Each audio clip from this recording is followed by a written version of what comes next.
Good morning, children. It is Amy from LifeSpring Junior Church.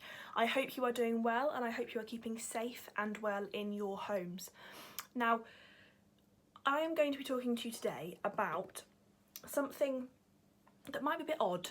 I'm going to be talking to you about some animals, some sheep and some goats, but I will explain what I mean in a little while. But first, I want to remind us that we are part of this huge puzzle that Jesus has. Okay, the world is this great big huge puzzle and we are a tiny part of that, but we are so special to God. He has great plans for us. He has plans that give us a hope, a future. Okay, so whatever happens in our life, we know that God is there and he is there to look after us, but it also gives hope to other people. Now I'm going to read you a story from the Bible, okay, and it's from Matthew 25 verses 31 to 46, and it's all about good people and bad people and what Jesus says to them. So listen carefully. The Son of Man will come again in his great glory.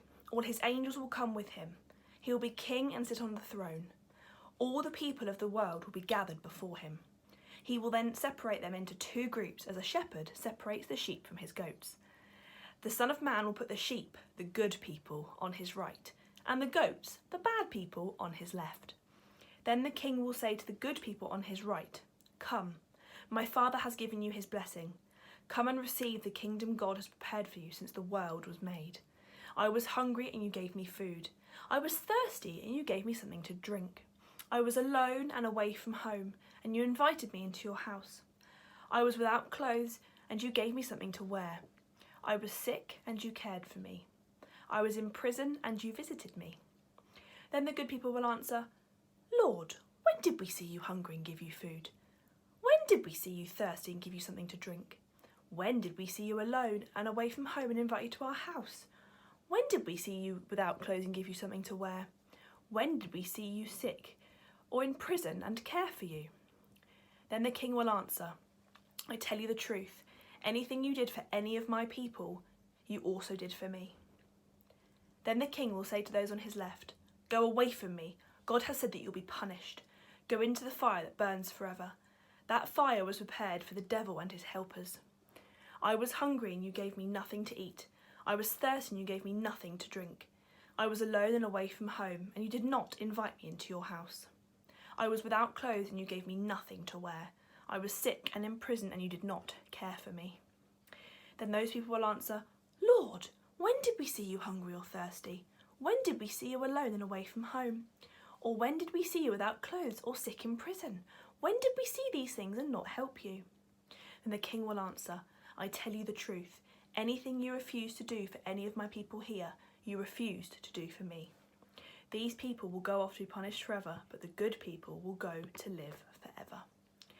Now the point is in that story, children, that if we really belong to Jesus, if we really believe in him and follow his teachings and follow everything that he said in the Bible, we will show our love for others as Jesus does for us. And this is how Jesus can tell his sheep from the goats.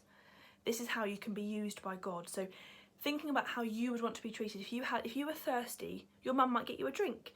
Or if you were hungry, your parents would give you food or a sweet or a snack, okay?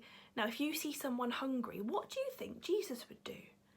Now, Jesus, I think, would want to help that person. Now, what he means in his story is that if we want to be like him, we have to treat others like we would treat Jesus. Because if we don't, we're not treating Jesus properly, because he is in those people. We need to treat those people as if they were Jesus. Now, God has a special plan for you, every single one of you, okay? You are special and you're different to everyone else. There is not another one of you. There's not another Bessie. There's not another Elsie. There's not another Matthew, okay? You are individual children, every single one of you, okay? And God has a plan for you that only you can do. No one else can be you, Bessie. No one else can be you, Elsie. No one else can be you, Archie, or anyone else that's watching this video. No one else can be you. How amazing is that? God has the best plan for you that will make you truly happy, and this means good news for all people, okay? You can be like the sheep in the story, not the goats, but only by treating others well. This is part of God's good works for you. Other people's lives depend on us. Okay, and we don't have to do things as complicated as going and buying people some clothes. You're only little.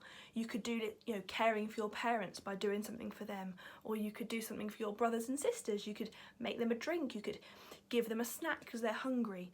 Anything that you would do for Jesus, do for your friends, okay, and your family. Now, when you did I heard you did some fundraising in Energy, and apparently you raised a lot of money, and that money went somewhere. Who can remember? Shout it at the TV or at the phone, whatever you're watching this on. Who can remember where that money went to? Oh, I think you all got that right. Do you remember it went for buying soap for children in the orphanage in Zambia? You were doing good work, okay? That is what this means. You need those little activities, little things that you're doing for other people. That is what God has called you to do, and only you can do it. Only you can do God's plan for you. Remember that, children. You are so special to him. You're so loved. He has that plan for you and you alone. So take it, grab it in your hand and run with it, because he loves you and he wants to help you see that plan through. Now, the craft for today is based around sheep. Now, you can do these crafts however you want. Now, the way I've done it is I have drawn a picture. I've got my sun in the top and I've got some grass along the bottom, but then I've used some cotton wool and I've made myself a sheep. I've coloured in his face black and I've coloured in his legs black. Okay, now this is to remind us to be sheep, not the goats, the sheep who care for each other and care for other people as well as ourselves. Okay, now you could do this differently. You could put some cereal on his body instead, or you could do some rice. You could put anything on his body. You could make him standing up. You could see just his face. It's completely up to you guys, but have some fun with it, and I'd love to see your pictures. Guys, I love you very much and I miss you very much, and I hope to see you very, very soon. Bye.